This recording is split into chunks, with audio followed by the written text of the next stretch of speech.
is a massive tech short squeeze about to explode? Something is building under the surface of the tech market, and most investors aren't paying attention. Short interest across major technology ETFs and mega cap software names has quietly surged to multi-year highs. Let's break down what's happening and why this could set up one of the most violent short squeezes we've seen in years. First, the data. Short interest in the technology select sector SPDR ETF, ticker XLK, is now sitting at 1.8%. That's the highest level in at least 6 years. And more importantly, it has doubled in just the last few weeks. That kind of acceleration matters more than the absolute number, because rapid increases in short exposure often signal positioning extremes. Now let's zoom in.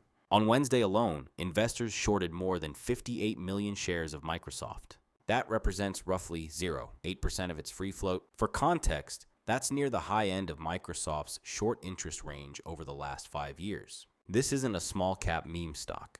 This is one of the largest companies on earth. Next, Salesforce. Salesforce currently has about 18 million shares sold short. That's roughly 19% of its free float, and that sits in the 100th percentile of its range over the past several years. In other words, short positioning in Salesforce is as elevated as it has been in recent history. Then there's the iShares Expanded Tech Software ETF, ticker IGV. Short interest in IGV spiked to roughly 19% last week. That is near the highest level on record, 19%. That's not routine hedging. That's conviction level positioning. So what's driving this? Valuation pressure after the AI run. Margin compression fears from massive AI spending. Macro uncertainty. Rates, liquidity, recession chatter. Funds are leaning bearish, aggressively. But here's where it gets interesting. Short squeezes don't happen because fundamentals are strong. They happen because positioning gets crowded. A squeeze requires 3 ingredients: high short interest, limited liquidity, a positive catalyst. We clearly have the first ingredient. The second matters because passive ETF flows can mechanically force buying.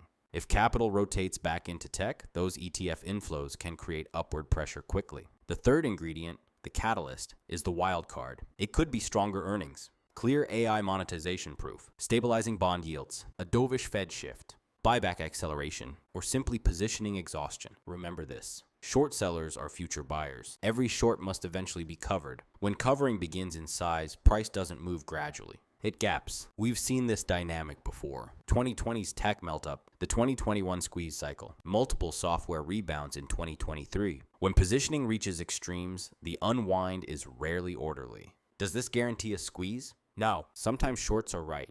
But when short exposure climbs to multi-year highs across ETFs and megacaps simultaneously, risk becomes asymmetric. Because if tech simply stabilizes, not rallies, shorts begin losing carry. And when crowded trades lose momentum, they unwind fast. So what should you watch? Daily short interest changes, options activity, especially aggressive call buying, ETF flows into XLK and IGV, 10-year treasury yields, and forward guidance from Microsoft and Salesforce on AI monetization.